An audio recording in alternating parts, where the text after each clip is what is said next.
Sir लेकिन चौथी बैठक हुई, लेकिन एनडीए के लोग कह रहे हैं कि महागठबंधन के जो नेता है, जो लोग हैं वो एकजुट नहीं। वहां तो बैठकें तक नहीं होती एक साथ। और बैठकें अगर हुई होंगी तो इस तरह के बयान कैसे आ रहे हैं कि उनको सत्ता की मलाई एक साथ खानी है, इसीलिए एकजुट। इस जो महागठबंधन की बैठक है, इसका दुल्हा कौन होगा? लगातार जो बैठकें हो रही है। उनके भीतर वैचारिक तौर पे मिलाप नहीं है, एकजुट नहीं है। जिस दल को जो सीट मिलेगा उसी दल पे, वही सीटों पे वो दल जोर लगाएगा और बाकी सहयोगियों के लिए सहयोग नहीं करेगा।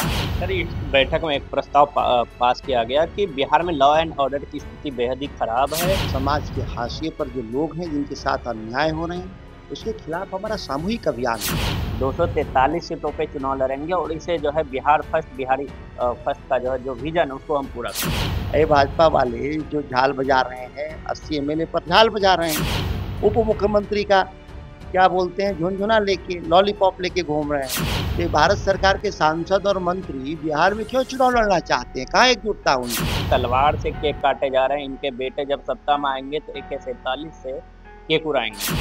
हम लोग कोई ना कोई एक तारीख को इस घटना के खिलाफ हम लोग बैठेंगे। पनोरमा ग्रुप, जो सोचता है वो करता है। नमस्कार, आप देख रहे हैं न्यूज हाट। मैं प्रमोद कुमार। एक दिन पहले जो है पटना में महागठबंधन की बैठक हुई। इस बैठक में क्या कुछ निकल कर आया है, इसको लेकर हम ज्यादा बातचीत करेंगे। बक्सर से आरजेडी सांसद सुधाकर सर से।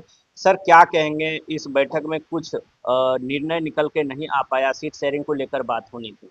देखिए, बैठक का बहुत साफ एजेंडा था कि हमारा जो समन्वय है वो प्रदेश स्तर पर है। जो समन्वय वो हमारे बूथ स्तर तक समन्वय बने। जो हमारे सहयोगी संगठन हैं सभी एक साथ मिल बैठ करके बिहार के भविष्य के लिए एक एजेंडे के साथ, एक आंदोलन के साथ, एक मुद्दे के साथ हमको चुनाव में जाना है। इस पर्पज से बैठक हुई थी। सीट शेयरिंग का कोई विषय नहीं था। और 243 सीट बिहार में है।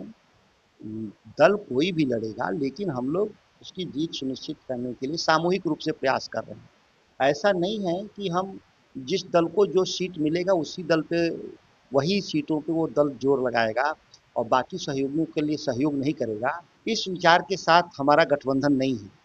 हमारा लक्ष्य बहुत साफ है, बिहार में एनडीए के डबल इंजन सरकार को हटाना।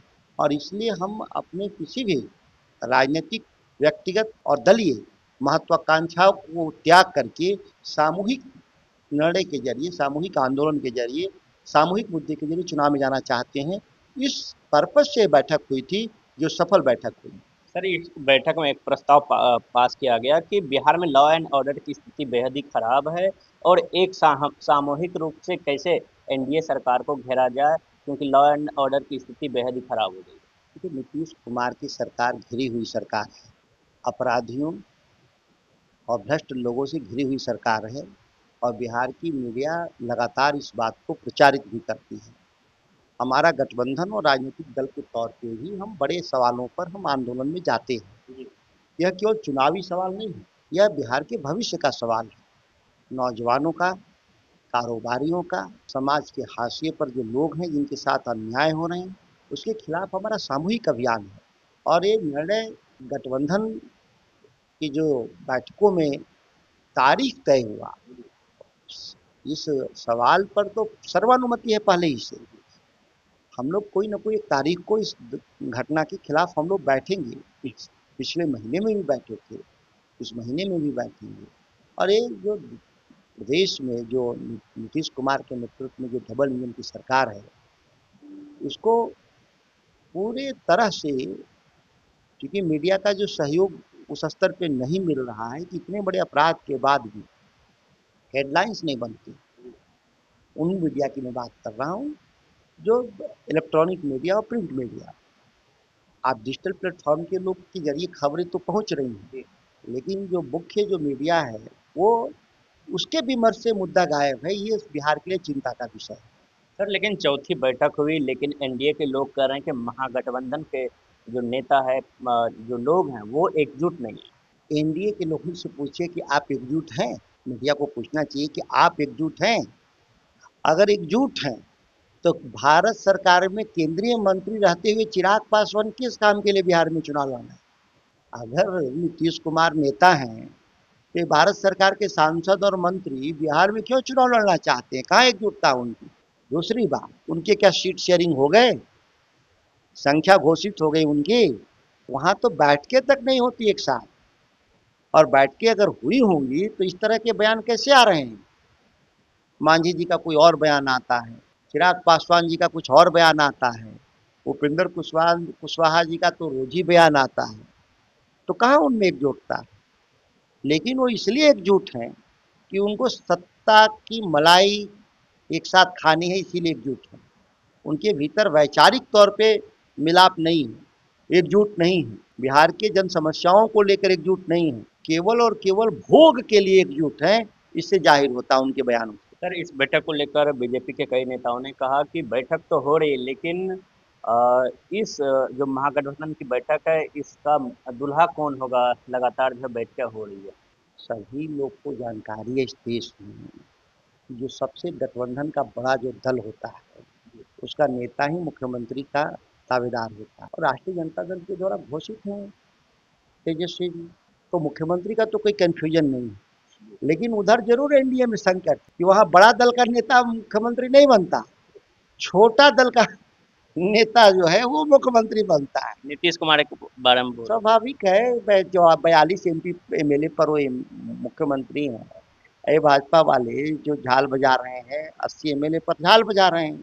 उप मुख्यमंत्री का क्या बोलते हैं, झुनझुना लेके, लॉलीपॉप लेके घूम रहे हैं। तो ये इससे जाहिर है कि आप सत्ता की लोभ में अंधे हो चुके हैं बिहार में। सर, आपने चिराग पासवान और उपेंद्र कुशवाहा और मांझी की बात की, लेकिन चिराग पासवान ने जिस तरीके से आरा में कहा कि ये जंगल राज का समय जो था उसमें जो है कांग्रेस भी मिली हुई थी, लेकिन हम 243 सीटों पे चुनाव लड़ेंगे और इसे जो है बिहार फर्स्ट, बिहारी फर्स्ट का जो है जो विजन है उसको हम पूरा करेंगे। चुनाव क्यों लड़ रहे हैं? अगर बिहार की इतनी उनको चिंता थी तो बिहार में सांसद का चुनाव क्यों लड़े? केंद्र में मंत्री क्यों बने? क्योंकि ये मौसम विज्ञानी लोग हैं, सत्ता के बिना नहीं रहने वाले एक घंटा। अगर सच में गंभीर हैं बिहार के लिए तो इस्तीफा दें। सर, एक आखिरी सवाल है। जीतन राम मांझी ने लालू प्रसाद यादव के जन्मदिन पर जिस तरीके से वीडियो आए, उन्होंने कहा कि तलवार से केक काटे जा रहे हैं, इनके बेटे जब सत्ता में आएंगे तो AK-47 से केक उड़ाएंगे।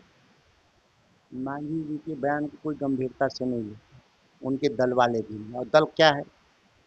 दो परिवार के ही 2 3 4 लोग मिल के दल चलाते हैं, और वो सबके साथ रहते हैं, जिसकी सत्ता उसका जय बोलते हैं। तो मांझी जी को गंभीरता से जो ले रहा है उनको मुबारक। चलिए, ये थे हमारे साथ बातचीत करने के लिए बक्सर से राजद सांसद सुधाकर सिंह जी। आप देखते रहिए न्यूज़ 8। धन्यवाद।